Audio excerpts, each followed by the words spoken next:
What's your advice to young people who feel like just the price of everything's going up, opportunities are hard to come by, and they want to be successful? It's not that you want to be successful, it's that you have to be successful. Every day okay, I'll put it this way. When you end your life, you're either living your fears or your dreams. And the fears being you never reached your fullest potential, you never took care of your kids, you never retired your mother, you never treated your friends right with everything that they deserve. And then your dreams is whatever your dreams might be. And every single day the sun comes up, and that's a day that you're either watching Rick and Morty, smoking, which is feeding your fears, or every day you're headed towards your dreams. So there's no, I want to be successful.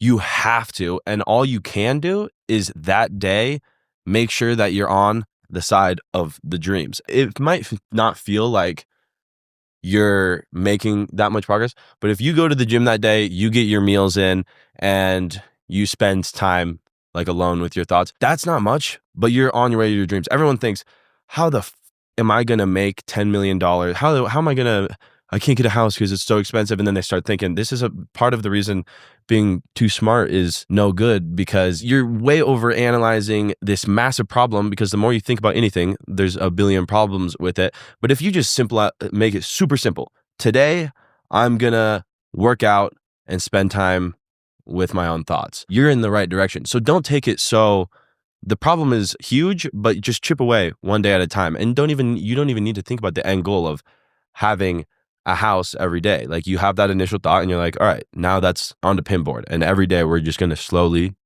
work to better myself. And what do you think holds most people back? The idea that it's too big of a goal. So it's like, this is just, everyone says I can't get a house because it's too expensive. And that's what they say. They didn't get a house because whatever. And I'm not even, you know what? I'm just going to get a regular job because it's fucked and it's not even worth trying. But I'm the perfect example of regular Joe with below average, not necessarily below average tools, but pretty average tools. Like, I'm not special by any means. And I found a reasonable amount of success. So if I can do it, why not you? Here's what I'll say about you. You have two really great qualities about you. One is you don't overthink things. And whatever pops into your mind, you're just going to go and do it without doubting yourself. So I think that's really important. You have that. The other thing you have is that you picked, I think, the right lane at the right time for your personality, because you're really entertaining. Like, that first video you posted is so unbelievably good that it's just like you can't help but keep watching it, because every moment there's just like another, like, people I think watch to expect you to like crash out at some point. They just want to see like, oh, what's he gonna do now? And you keep people on edge.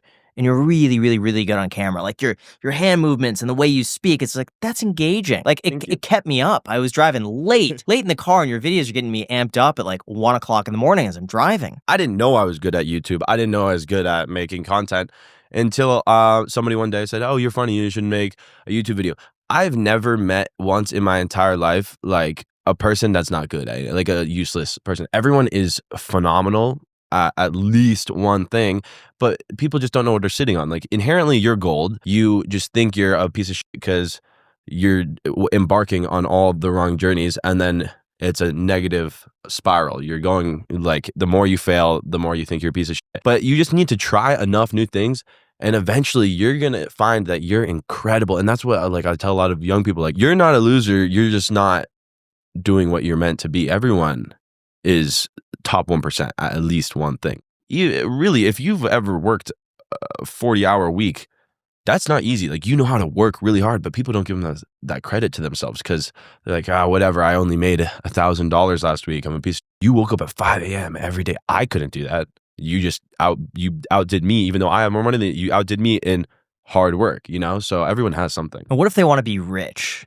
What if that's their goal? What's your advice to those people? Don't try and be rich, because that's when you get lost in you get too focused on the end goal. You will get rich if you become the best at what you love. For example, that dude that, what's the movie, the dude that climbs rocks and he does it Alex Honnold? But I don't know, either way, no one would expect I'm gonna climb on this rock so good that I'm gonna be a millionaire. That guy is a millionaire because he has a cool movie now and he's like the best at climbing rocks. I guarantee you he never once was thinking, I'm going to climb on this rock for the money. So you just have to be focused on your passion and become the best at it. And the money, as far as my experience goes, just like falls into your hands once you're doing something that you like. Would you say that money has changed you at all, or that you're happier with money? Like once you get to say maybe 50K a month, then you can really do everything. And then the money beyond 50K a month doesn't add. Like I do not feel happier because I'm wearing $500,000 of jewelry, but I do feel happier that I have 50K a month. I can take my friends on a vacation and my mother out to a nice dinner. That's the really where the money is valuable. As far as money changing me, no, I always had, a lot of people think it's like I talk about money and I have a big ego. I always had a really big ego and knew where I was going. I just never talked about it because the proof of concept wasn't there. Nobody wants to hear somebody that's living in a frat basement talk about, I'm going to be so rich one day, you guys have no fucking idea. But now that I have the money, I feel more confident in talking about money because, you know, the proof of concept is there. There's credibility. So I don't think it's changed me at all.